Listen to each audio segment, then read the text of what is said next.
You do not need to be louder to be more authoritative. You do not need to become more extroverted, more polished, or more like somebody else.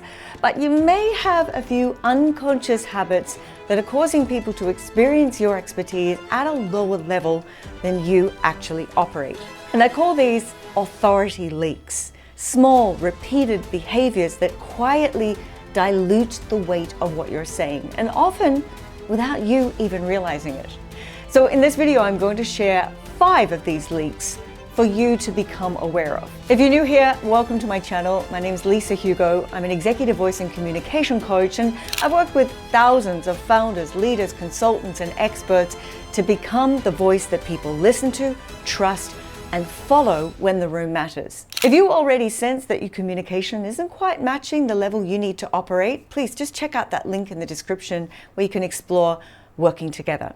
Let's dive into authority leak number 1, opening with an apology. I may be wrong, but this might seem like a silly question.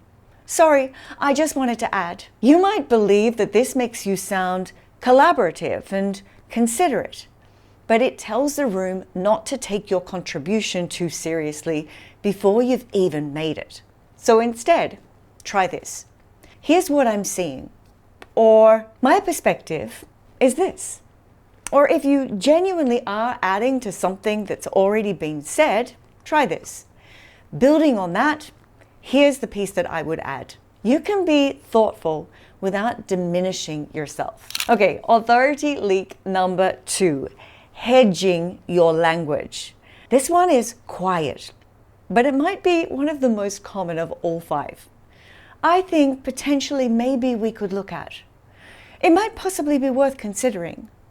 I could be wrong, but perhaps. Notice something? The first sentence had 3 hedges before it even reached the point. And here's why we do it. Hedging feels safe. It leaves you room to retreat.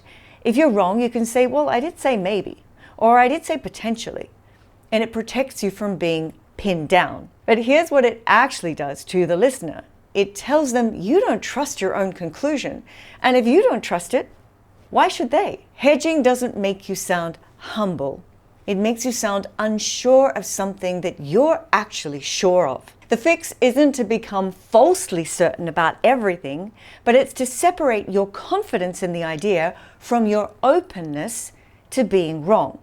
So instead of, oh, I think potentially maybe we should delay the launch, instead try. My recommendation is we delay the launch. I'm open to being challenged on this, but here's why I believe it. Notice the certainty is in the recommendation. The openness is stated separately, but it's not woven into every clause. Okay, authority leak number 3, rambling and losing structure. This is closely related to over-explaining, but it's specifically about what happens when you don't have a clear shape to your answer before you start speaking. You've seen this happen. Maybe you've even done it. Someone asks a question and the answer just unfolds. One thought leads to another, which reminds you of something else, which leads to a related point, and 3 minutes later, you're not even sure how you actually got there, and neither is your audience. Rambling isn't a content problem, it's a structure problem. You start talking before you've decided where you're going, and the room can feel this. Even if every individual sentence makes sense, the lack of shape reads as a lack of command. People stop trying to follow and they start waiting for you to finish. Now, I can vouch for this firsthand because when I start working with someone, this is probably one of the most common problems we address early on, because otherwise I spend all the sessions trying to understand them, but in reality, I'm just really eager for them to finish. The fix is a structure that you can carry into any answer on the spot. For example, my 3-2-1 formula. 3 points, 2 examples, and 1 core statement. 3 points gives your answer a shape. 2 examples make it concrete and memorable, and 1 core statement brings it all home. The single sentence that you want them to walk away with. And it gives you somewhere to go the moment you open your mouth, instead of talking until a shape happens to emerge. If you want the full breakdown of how to build and how to use this 3-2-1 formula in real time, I have a video dedicated entirely to it.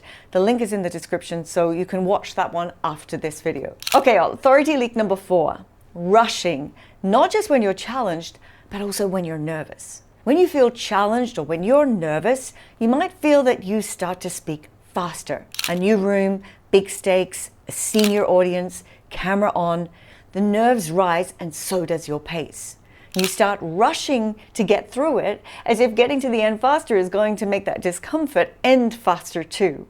But speed reads as anxiety, and anxiety reads as a lack of authority, even when your content is excellent. So here's the shift. When you feel that urgency to speed up, that is precisely the moment you need to slow down. Pause, take a breath, get your thoughts clear before you answer, and not while you're mid-sentence hoping it resolves itself. And if your mind does go blank in that pause, that's exactly when the structure that I just shared earns its keep. 3 points, 2 examples, and 1 core statement gives you somewhere to land instead of just talking to fill a silence. Okay, authority leak number 5, the last one, trailing off, or the opposite, uptalk. This last one is about your voice itself, not just the words. Trailing off is when your energy and your volume drop off before the sentence ends. The voice fades like the thought is running out of steam. And here's the big problem there. The most important information often comes at the end of the sentence. So if your energy dies right before the point lands, well, so does your impact. And there's an equally damaging opposite version.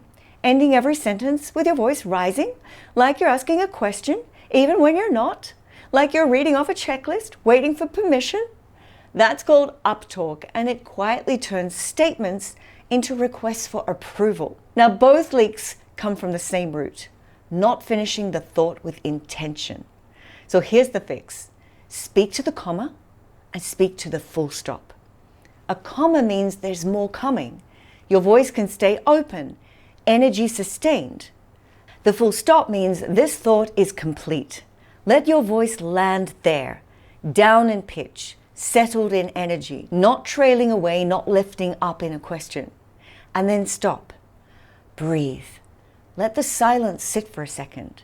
Then when you come back in, you're going to naturally return with more energy, more melody, more interest. That pause isn't then dead air, but it makes the next thing that you say sound like it matters. Authority is rarely lost through one dramatic mistake, but is diluted through small, repeated habits, most of which you can't hear in yourself until somebody points them out. And that's exactly why the work I do with my clients is not just a course, it's live coaching, video reviews, real world application, so you can hear what your audience hears and change what it's costing you. If you want that level of support, please check out that link in the description.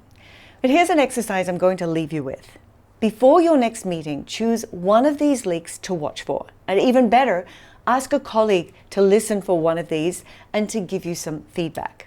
Okay, watch out for apologizing before you speak, hedging your language, rambling without any structure, rushing when you're nervous or when you're challenged, and trailing off or ending your sentences on a low or on a high, like a question. Do not try to fix all 5 at once, but just notice one, because once you can see the leak, you can begin to close it. Awareness is that first step to making a change. Look, if this gave you something today to take into your next conversation, please subscribe. This is what I share on this channel, your presence, your structure, and your connection for leaders whose ideas need to carry weight. And if you want the full 3-2-1 formula that I mentioned earlier, that video is right here for you. You can go watch that one next.